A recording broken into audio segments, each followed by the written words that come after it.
Bonjour, je m'appelle Mathieu Morin et je suis le cofondateur d'Iceberg Data Lab. C'est une fintech qui déploie des solutions de données environnementales à destination des institutions financières.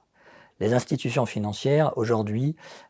elles ont besoin de savoir quel est l'impact sur l'environnement de les décisions d'allocation de capital qu'elles prennent, que ce soit des décisions de gestion, de crédit, d'assurance. Et donc pour arriver à mesurer ça, on est comme dans un bateau qui est porté par des flux, et ces flux, c'est les flux économiques, hein, les flux financiers, c'est les décisions d'achat des consommateurs, c'est les décisions d'investissement des entreprises dans tel ou tel pays, dans telle ou telle technologie, qui in fine vont avoir un impact sur l'environnement qu'il faut mesurer maintenant. Et ce qu'on fournit, nous, en mobilisant de l'expertise environnementale et des outils IT, big data et d'intelligence artificielle, c'est de produire ce signal-là qui permet du coup aux institutions financières de rendre compte et donc de gérer l'impact environnemental de leurs décisions de financement, d'investissement ou assurantiel, et donc de pouvoir piloter le navire et l'emmener, je dirais, dans la bonne direction. Les défis et challenges, ils sont effectivement plus à l'horizon de quelques mois, et en même temps, c'est passionnant, c'est que on sait qu'on doit transformer rapidement notre économie pour faire face à l'érosion de la biodiversité, pour faire face au changement climatique. Et donc, les régulateurs, les consommateurs, les institutions financières ont beaucoup d'attentes et donc il faut qu'on soit rapide, voilà.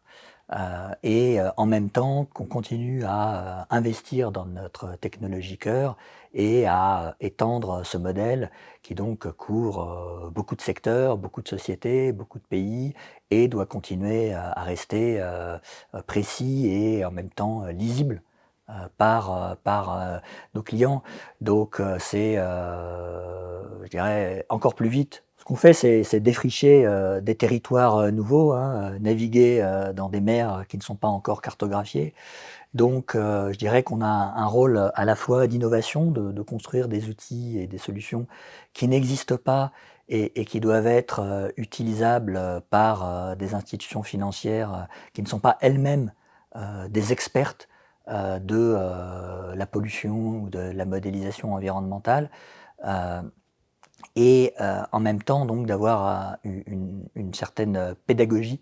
pour pouvoir expliquer ces modèles, ces outils et être à l'écoute de nos clients et de leurs besoins, tout en restant très rigoureux sur ce qu'on fait, puisque in fine, les signaux qu'on envoie, hein, contribuent à alimenter des décisions de financement ou d'investissement ou de désinvestissement de secteurs ou de sociétés. Et donc l'impact de ce qu'on fait est très important, ce qui appelle du coup de notre part beaucoup de rigueur et je dirais de recul critique, de retour critique sur ce qu'on fait. D'abord, l'équipe est internationale. On a une diversité de profils, je dirais, scientifiques, économiques, euh, et d'autre part, une variété de profils en termes